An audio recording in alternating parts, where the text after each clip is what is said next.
Hi again, everybody. This video is sponsored by contribution from Word Girl, and this is actually a follow-up video. Hi, Ollie. And this is a follow-up to how the narcissist uses the dentist system. Hi, Ollie. I wanted to say thank you to you and to your subscribers who have taken the time to watch and post in the comments section to my story. I've tried to respond in kind to everyone who has posted. I very much appreciate the thoughtful, supportive, and encouraging words. I feel it might be helpful to clarify the situation I alluded to in the previous video with the incident that occurred with my car tires, as there seems to be some confusion about this. At the time of this incident, the at the time this event occurred, I had tires with short valve stems. The air could not be put into my tires without first removing the hubcaps themselves. As I later learned, if the hubcaps are not placed back on properly, then the hubcaps themselves will rub against the tire valve stems, causing the tire valve stems to fray and erode, and this is exactly what happened with my vehicle. All right, that makes sense. I understand now. Here's what occurred. My ex-narc and myself were at the air pump at the local gas station, and he was attempting to put air in my two front tires. When my ex-narc discovered that the hubcaps would not go back on easily, he then began to kick at them in an attempt to get them back into place. I know this was because I was sitting in the car in the driver's seat, and I could feel the forcefulness of his attempts to do this. When I later spoke to the mechanic on the phone about the repairs to my car, I shared with the mechanic that I had just recently, within the past year, purchased two new front tires for my car, and so I didn't understand why the tires had deflated to such an extent. The mechanic informed me that whoever had taken the hubcaps off and then attempted to put them back on had caused the damage, and thus the tires then deflate as a result.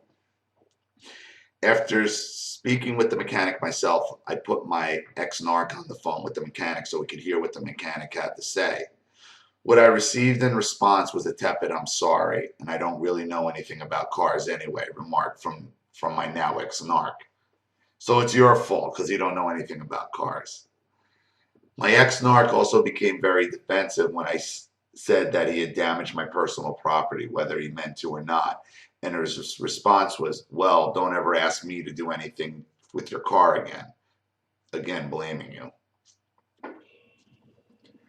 The following day was when he threw down the $100 in cash on the table, saying, "This is to help you with the cost of the two new front tires that you had to purchase." The total bill was $350, and I refused the money as I felt it was an insult to only offer $100. If he had offered the full amount, I would have accepted it. Since I had to then go pick up my car, my ex-narc drove me to the repair shop where the mechanic showed us both the two flattened tires. The mechanic also showed us exactly where the damage had occurred, and my ex-narc remained very silent throughout. The mechanic was also kind enough to write this on the bill for me so I would have a record of it. This is what it said: "If the valve stem doesn't seal properly and leaks air at the base or through the valve core, then the loss of air pressure can cause the tire to run hot or go flat." I hope this helps clarify the confusion. I'm sorry for not explaining this in better detail in my first letter to you. As a brief update, my ex-narc is still attempting to contact me, and I'm completely ignoring any and all attempts. I'm continuing my therapy, my exercise, and while at the gym the other day, had a really good workout, listening to Chris Cornell singing Superunknown through my earbuds. There's something very empowering about that song. Thank you again to Ollie, to everyone who has commented. I truly appreciate it. Word girl. Well, thank you again for your contribution, and thank you for clearing that up a little bit. That does make sense. I didn't realize because it just doesn't make sense that you kick a tire and it goes flat with the hubcap. But if it goes through the hubcap, yeah, I could see that happening. So that makes sense.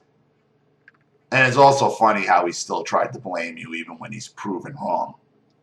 Even when he's proven wrong, the narcissist still is going to blame you. It's still your fault. Even when I'm right, I'm wrong. Even when I'm wrong, I'm still right. So I've heard that. So thank you again. Thank you to everybody watching. Please leave any comments down below. And again, if you want your story read on the channel, you have a topic you'd like me to cover or a narcissist you'd like to expose, you know what to do with the PayPal and my email links in the description box. I'll have the video right back to you. This is Ollie Matthews. Thanks for watching. See you all again soon.